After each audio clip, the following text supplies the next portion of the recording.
جناب آدم علیہ السلام زمین پہ تشریف لائے تو 300 سال نگاہ اٹھا کے آسمان کی طرف نہیں دیکھا. شرم آتی ہے مجھ سے غلطی ہو گئی. اور پھر روتے رہے 300 سال. پھر اللہ فرماتے فَتَلَقَّىٰ آدَمُ مِن رَبِّهِ کلمات. پھر اللہ نے جناب آدم کو کچھ کلمے سکھائے جس کی برکت سے توبہ قبول کی. وہ کلمے کیا تھے؟ امام حاکم فرماتے ہیں وہ کلمے یہ تھے کہ جناب آدم کے دل میں اللہ نے ایک دن بات ڈالی، خود بات ڈالی اللہ نے دل میں. حضرت آدم کہنے لگے اے اللہ، جب میں نے آنکھ کھولی تھی تو جنت کے دروازے پہ میں نے لکھا ہوا دیکھا تھا لا الہ الا اللہ محمد رسول اللہ صلی اللہ علیہ. جنت کے ہر پتے پر، درخت پر میں نے لکھا دیکھا تھا لا الہ الا اللہ محمد رسول اللہ. جناب آدم کہنے لگے اے اللہ، وہ جو رسول جن کا نام تو نے جگہ جگہ لکھا ہے ان کے وسیلے سے ہی میری توبہ قبول فرما. تو رب کریم نے فرمایا اچھا حبیب کی بات کرتے ہو، چلو آدم فتاب علیہ انہ هو التواب الرحیم. جا میں نے تیری توبہ قبول کی، میں ہوئی بڑا مہربان، میں ہوئی بڑی توبہ قبول کرنے والا. شیخ سعدی فرمایا کرتے تھے اگر تیرے باپ کی توبہ، جناب آدم کی توبہ مصطفیٰ کے وسیلے سے قبول ہوتی ہے، تو کیوں انکاری ہو گیا ہے؟ تو کیوں انکاری ہو گیا؟ کیوں نہیں حضور کا وسیلہ مانگتا؟ میرے نبی پاک سید عالم صلی اللہ تعالی علیہ لوگ بڑی ڈھٹائی سے انکار کرتے ہیں، بڑی دلیری سے انکار کرتے ہیں. او خدا کے بندو، یہ وسیلہ تو بڑا ضروری ہے، یہ وسیلہ تو بڑا قیمتی ہے. میرے نبی پاک صلی اللہ تعالی علیہ وآلہ وسلم نے خود یہ وسیلہ سکھایا. صحابہ اس کے قائل تھے. صحابہ تو دروازے رسول پہ جا رہے، ایک بار نہیں بار بار جا رہے. تو اکڑ کے پھر رہا ہے، اکڑ کے پھر رہا ہے. بڑی ضروری ہے یہ بات کرنی، بڑی ضروری، اور یہ بات آپ کے لیے سیکھنی. ذرا غور کریں، شیطان کی غلطی کیا ہے پتہ ہے آپ کو؟ اللہ کو نہیں مانتا تھا، لا الہ الا اللہ کو نہیں مانتا تھا، اللہ کو نہیں مانتا تھا. نہیں تو پتہ نہیں نہ اس گل کا. میں تمہیں یہ اگر پوچھا نا آج دی خبر کی یہ تازی تو تمہیں پتہ ہے. اور بھائی اس کو بھی سمجھیں، یہ عقیدہ ہے، یہ ایمان ہے، میری منت ہے، اس کو سمجھ لو، یہ کام آئے گا. یہاں عجیب رٹا ہے، یہاں لوگ معاذ اللہ تبارک و تعالی اللہ کا نام لے کے در رسول سے دور کر رہے ہیں. بہت بڑا دھوکہ ہے، بہت بڑی زیادتی ہے. امت کے دلوں پر خنجر چلتا ہے. اور میرا تو کلیجہ پھٹتا ہے جب میں ایسی تحریریں پڑھتا اور سنتا. یار تو کیا بیان کر رہا ہے؟ ڈر اللہ سے مرنا نہیں، نبی پاک کو منہ نہیں دکھانا، تو کیا کر رہا ہے؟ بتا نا شیطان کی غلطی کیا تھی. وہ تو صاف ستھری بات کر رہا تھا، یا اللہ ایک نہیں تو لاکھ سجدہ کرا میں تجھے کرتا ہوں. اللہ نے فرمایا ادھر آنا، میرے میرے میرے محبوب کو سجدہ کر. کہنے لگا نہیں کرتا. فرمایا فخر فانک رجیم، نکل جا تو لعنتی ہے. جو حضرت آدم کو وسیلہ نہ مانے وہ لعنتی ہے، اور جو روزہ رسول پہ کھڑا ہو کے کہے میں نبی کو وسیلہ نہیں مانتا، جو دروازے رسول پہ پہنچ کے کہے میں نبی پاک کو وسیلہ نہیں مانتا، جو مصطفیٰ کے وسیلہ ہونے کا انکار کرے. تو کہتا ہے کہ دنیا میں وسیلہ نہیں مانتا. اللہ تو قیامت کے دن بھی کہتا ہے جو مصطفیٰ کے پاس سے ہو کے آئیں گے میں بخش دوں گا. شفاعتی لآل الکبائر من امتی، حضور فرماتے ہیں موٹے موٹے گناہ گار آتے جائیں گے، کالی کملی کے نیچے چھپاتا جاؤں گا، جنت میں بھیجتا جاؤں گا. وہاں قیامت میں تیری معافی نہیں ہو رہی، تو یہاں نہیں مان رہا.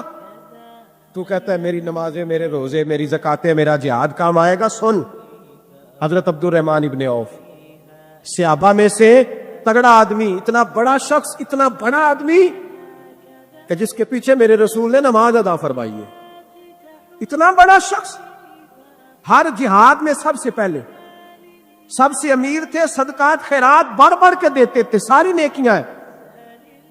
ایک بی بی نبی پاک کے لیے قمیض بنا کے لائی. ایک حدیث یہ ہے، یہ بخاری مسلم ہے، ایک حدیث یہ ہے کہ چادر بنا کے لائی، چادر بنا کے لائی، بڑے اچھے نقار نکالے، دروازہ رسول پہ آئی، حضور میری قبول کر لے.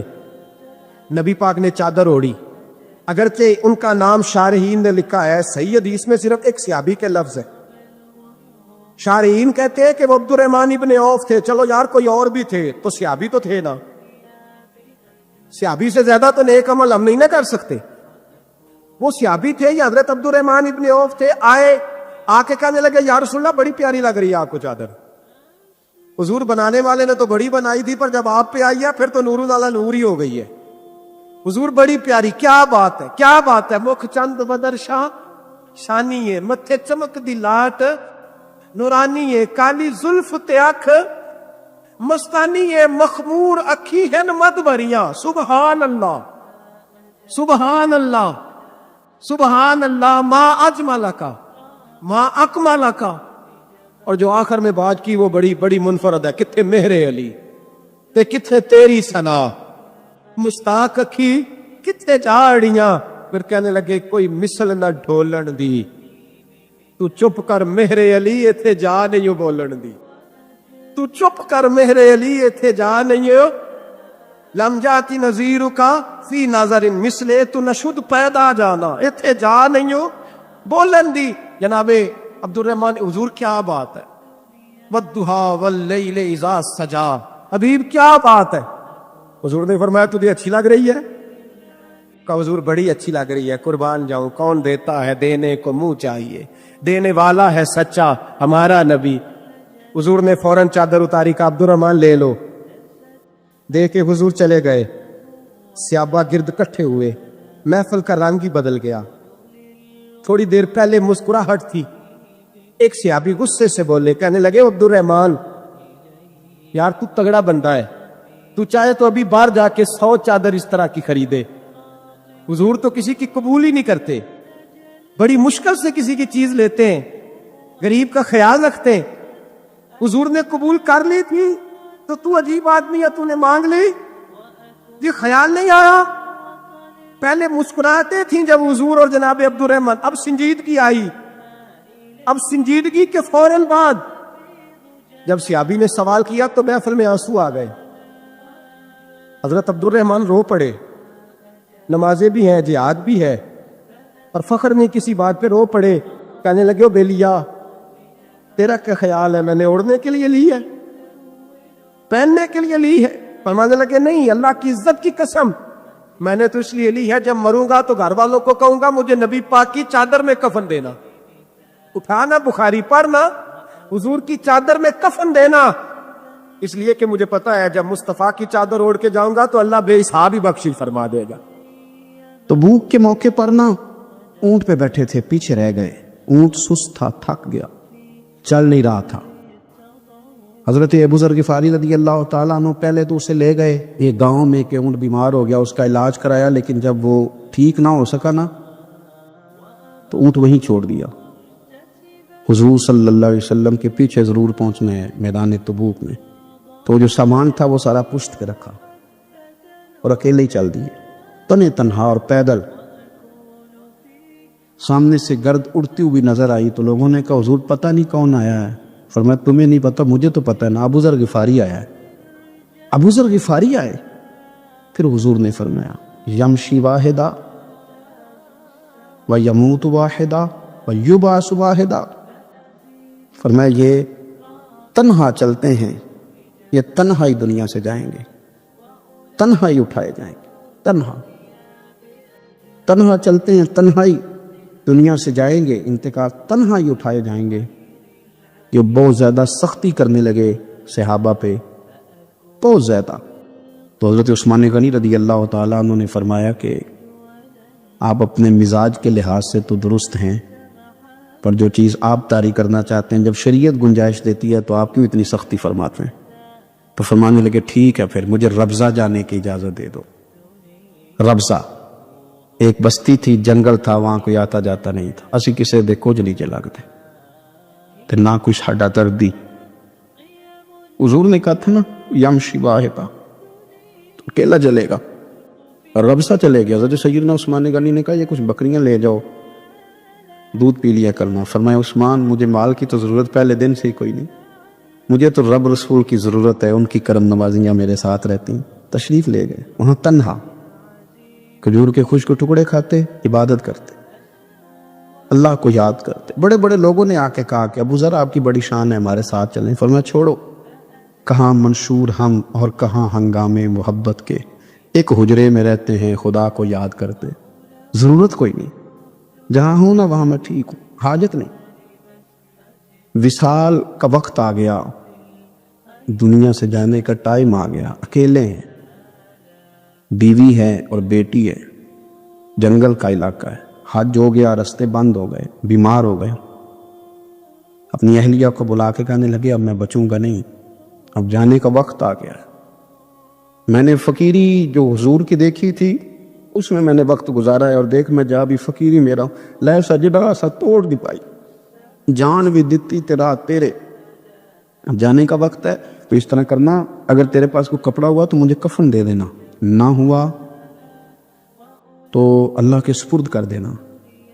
کہا ہم 2 عورتیں ہیں، جنازہ، غسل، کفن، فرمایا رب جماعت بھیجے گا میرے لیے، لوگ آئیں گے، میرے نبی پاک نے مجھ سے وعدہ کیا تھا آئیں گے نا لوگ۔ تو اہلیہ کہنے لگی ابو ذر آپ کو کیسے پتا ہے کہ آپ اس صحرا میں انتقال کر جائیں گے، اللہ شفا دینے والا ہے۔ فرمانے لگے ہم 3-4 لوگ بیٹھے تھے تو حضور نے فرمایا تھا تم میں سے ایک شخص صحرا میں اکیلا انتقال کر جائے گا، وہ میرے جتنے باقی ساتھی تھے وہ سارے انتقال کر گئے، اب میں اکیلا ہی بچا، مجھے پتا ہے وہ میں ہی ہوں، تو تم دیکھنا تمہیں کوئی نہ کوئی مل جائے گا غسل کفن کے لیے۔ آپ کی اہلیہ کہتی ہیں کہ میں اٹھی، کبھی دوڑ کے میں باہر جاتی، سڑک پہ جا کے دیکھتی کوئی گزر رہا ہے، پھر میں آ کے کہتی حج ختم ہو گیا ہے، رستے بند ہو گئے ہیں، کون آئے گا جنگل میں، پھر میں آ کے ان کی تیمارداری کرتی، پھر اٹھ کے جاتی، پھر میں آ کے تیمارداری کرتی۔ اچانک میری نظر پڑی تو ایک چھوٹا سا قافلہ آ رہا تھا، اس قافلے میں چند لوگ تھے اور سب سے بڑھ کر صحابی رسول حضرت عبداللہ ابن مسعود بھی تھے۔ میں نے ان کو اشارہ کیا تو وہ دوڑے آئے، کہنے لگے بہن کیا ہے؟ میں نے کہا یہاں ایک شخص ہے، تمہاری تھوڑی سی ضرورت ہے اس کو۔ حضرت عبداللہ ابن مسعود کہنے لگے کون ہے بی بی؟ کہتے ہیں میں نے کہا کہ وہ ابو ذر غفاری ہیں۔ کہتے تڑپ کے روئے عبداللہ ابن مسعود، تڑپ کے کہنے لگے ابو ذر میرے نبی پاک کا پیارا، میرے ماں بھی اس پہ قربان، میرا باپ بھی قربان، کدھر ہے جلدی بتاؤ۔ کہتے میں لے آئی، 4-5 لوگ تھے وہ، تو سیدنا ابو ذر غفاری کہنے لگے عبداللہ میرا وصال ہو جائے گا لیکن یاد رکھنا میری بیوی کے پاس کفن کے لیے کپڑا موجود نہیں، اور لہو سجنا سا توڑ ہی نہیں پائی، جان بھی دیتی تیرا تیرے، کفن کے لیے کپڑا نہیں ہے، لیکن تم میں سے نا وہ بندہ کوئی کپڑا نہ دے جو کبھی کسی سرکاری عہدے پہ رہا ہو، وہ بندہ میرے کفن کے لیے کپڑا نہ دے کسی سرکاری عہدے پہ رہا ہو۔